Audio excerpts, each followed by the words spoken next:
Cyborg Cop is a 1993 science fiction action film directed by Sam Furstenberg and written by Gary Latta.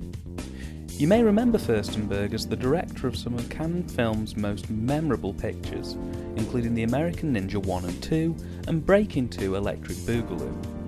Equally, Gary Latta's career as a writer could be described as somewhat infamous, with titles such as American Ninja 5 and an uncredited contribution to the film Cold Harvest.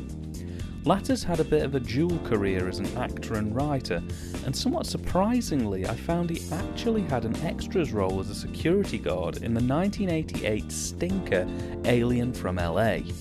A film so clunky it's probably best remembered as a stone-cold classic episode of MST3K. With a combination of a moderately successful B-movie director and a writer who at the time was literally just starting to carve a name for himself into the film industry, what could possibly go wrong?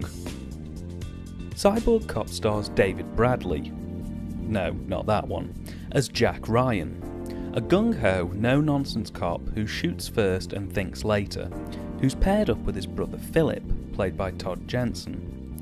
When the pair go above their orders in order to defuse an armed siege, they're forced into exile until things cool down. Phillip decides, however, just before hanging up his guns to go on one last bounty hunter mission with a reasonable payoff. While on the mission, however, he's abducted by a scientific organisation led by a strange man called Kessel, who I was absolutely stunned to find out was none other than John Rhys-Davies, who you may best know as Gimli the Dwarf from Peter Jackson's version of Lord of the Rings. Once captured, they aim to turn Phillip into an android assassin to rent to clients who wish to target high-profile cases, such as kings, prime ministers, and other heavily defended dignitaries. Jack begins to worry when his brother doesn't return, and after some snooping he finds out he's been captured, and sets off to get his brother back. Helped by a plucky journalist, Kathy, played by Alana Shaw.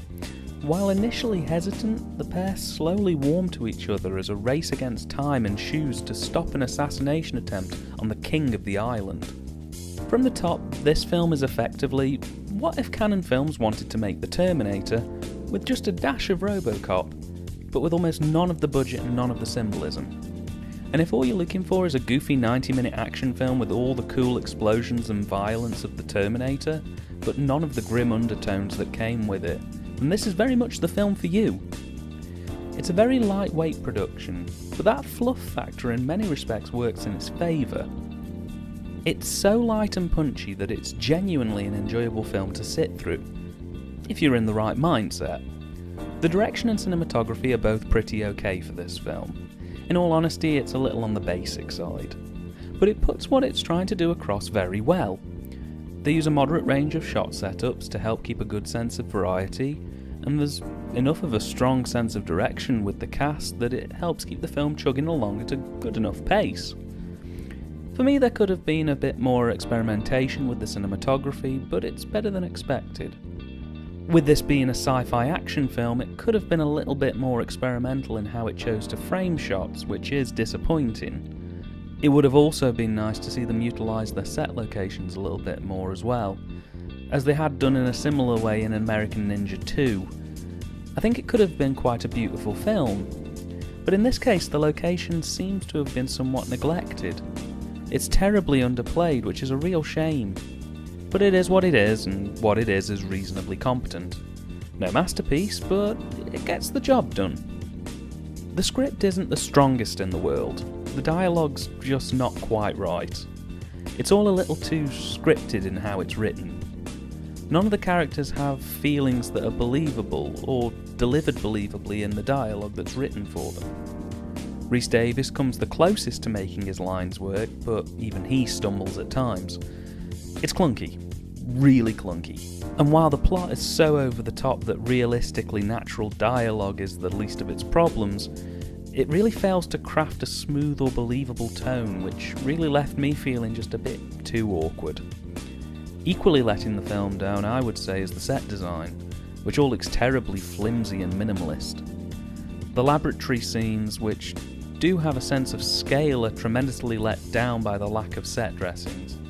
The same could be said about any of the motel or bedroom scenes, which also feel way too stock generated. It's all quite bland. The practical effects here are also quite a mixed bag.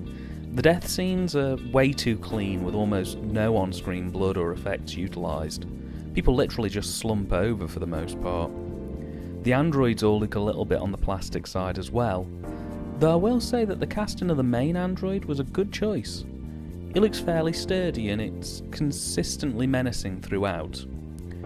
Other effects in this film are a little bit weak, though the explosions are a very nice touch and really look quite grand. Also, the stunts in this film are pretty good as well. There are a couple of scenes of people fully on fire, which I imagine would have looked great on VHS. On DVD, however, it's a great example of a clean image ruining an effect, as you can clearly see the stuntman wearing a fireproof mask whilst he's alight. This only causes bigger problems when you get into the dubbing of this film, which is absolutely ridiculous. I mean, the dialogue for the most part is absolutely fine, but all the guns in this film have been dubbed over with the sound of cannon or shotgun fire, which makes the pistols sound absolutely ridiculous. And in the aforementioned full fire sequence, they utilise one of the most common stock scream sound effects used in film and television, which left me belly laughing for a good 5 minutes straight. The acting in this is not the best. It's all very melodramatic and relies heavily on emoting without anything really emotional happening.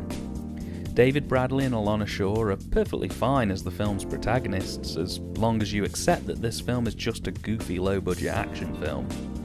I can't see you disagreeing with their performances.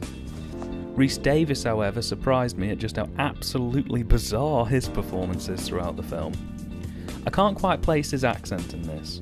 He's either doing a Yorkshireman, a Liverpudlian, or a Scottish accent at one time or another throughout this.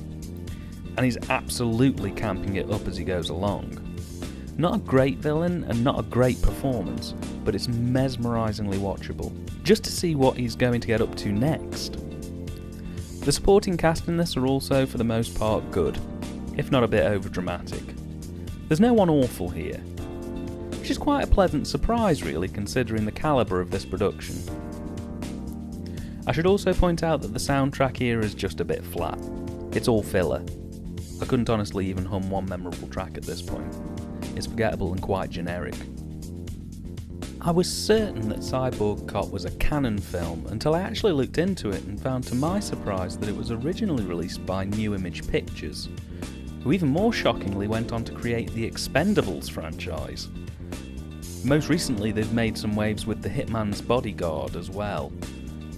It was originally released in 1993 and has been distributed multiple times by Hollywood DVD, but its standalone release on DVD was in 2002. It was then re-released in 2003 as a double disc feature with its sequel, Cyborg Cop 2.